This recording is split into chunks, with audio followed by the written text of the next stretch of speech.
Hey, welcome back to Have a Good Time. This is your host, John Davey. So, this is another daily. Today is April 5th, 2017. It's a good day. It's really becoming spring out there, even up here in the very upper Midwest. Happy to be engaged in that. So, today I'm going to talk a little bit about adding to your skill set. And this is something I've just been practicing a little bit, and I got the idea. I know I talk about him a lot since I've started this podcast, but Scott Adams is the one that sort of turned me on to this idea that you have a basic number of skills, and you don't have to be an expert at any one of them, but if you have a handful of them, you can sort of stack them on top of each other, and then they develop into a really powerful set of skills that can produce a lot economically. So, a couple of the things that I've been trying to focus on. One, adding to my basic understanding of psychology and psychological phenomenons, which I've talked about a good bit in this podcast. Just, disclaimer again, I'm not a psychologist, so anything I say about that should be taken as just a layman's understanding of a psychological phenomenon. So that's one of them. I've just been going through this big list of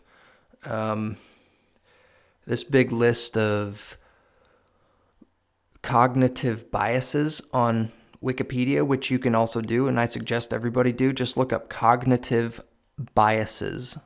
And there's a huge list of them on Wikipedia. You can just go through them one at a time.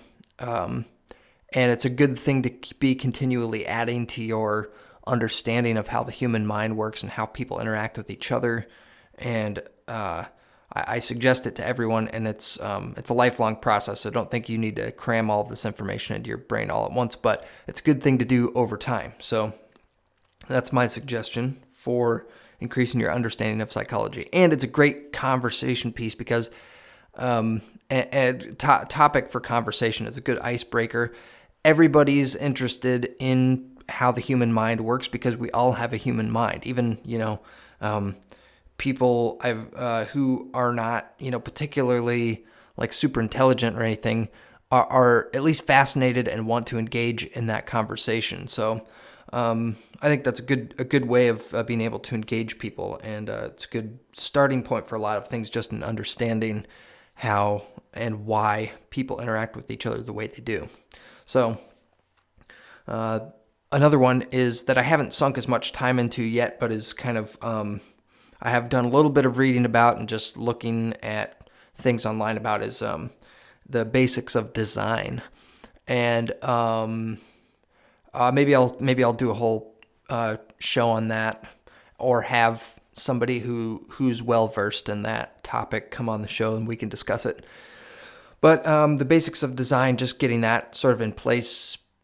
If for nothing else, the immediate value I see of getting your head around that, even if you are not going to be a designer or have your own,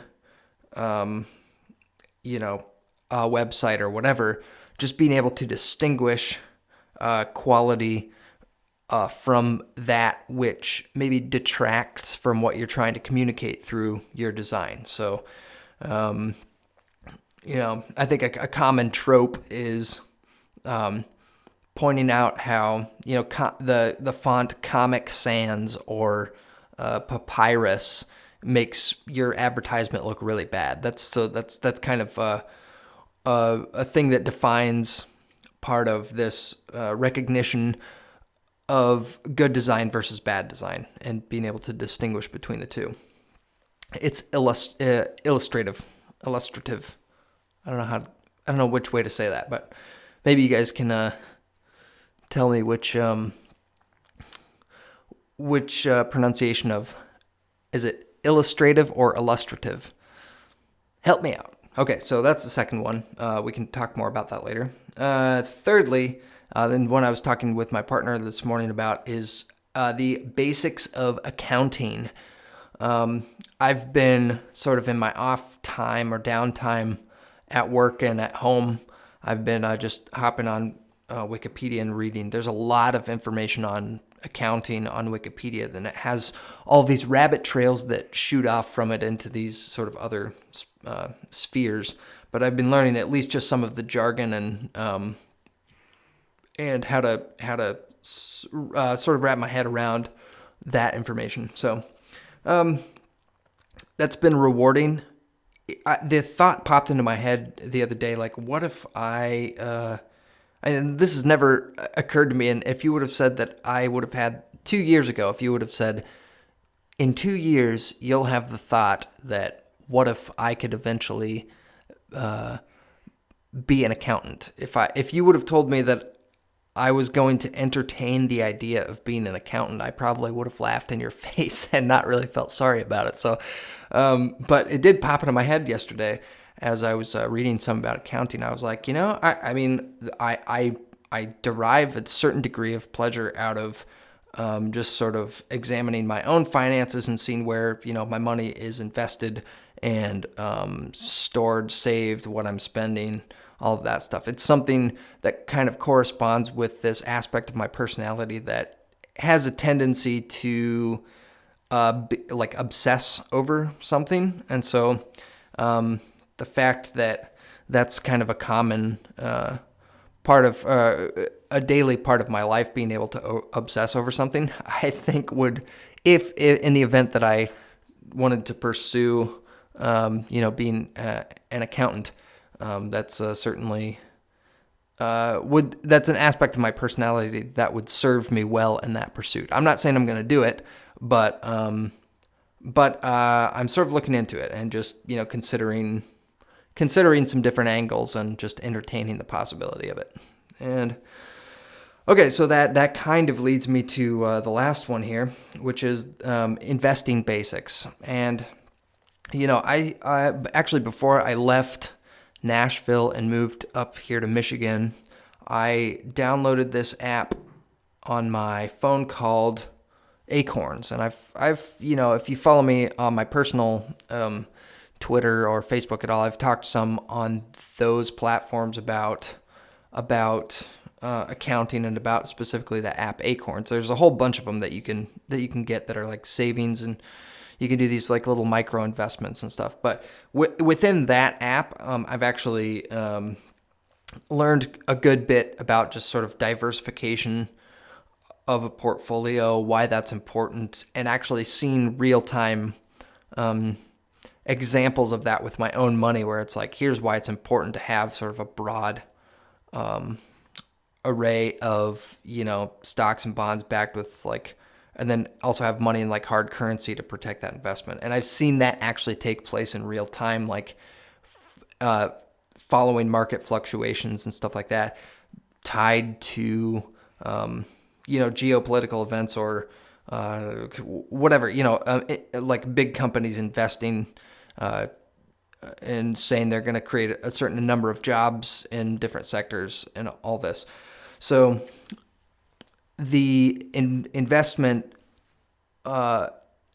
basics has been gratifying to be able to sort of tie that information that I have from studying and reading about economics a couple of years ago to actual real world experience where I actually have something invested in it, and I can see those things play out against each other. Like my knowledge, the sort of theory up against meeting with the actual real world expression of that. So I think that it's a good idea to invest over time, especially for some reason the concept of compound interest really gets me excited. It's like I guess that's sort of like the geeky side of me is attracted to this idea of compound interest. Just the idea in itself, not only that it will actually make money, and you could just look up compound interest, or maybe I'll do a show about investing in particular.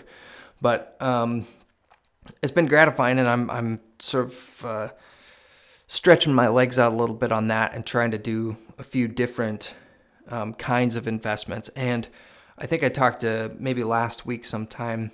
I now own some gold, which is in a vault in New York City, and I just got a debit card that arrived the other day that's actually linked to my my gold account, right? So, I don't have much in there now. I'm just sort of like doing it as kind of like an experiment.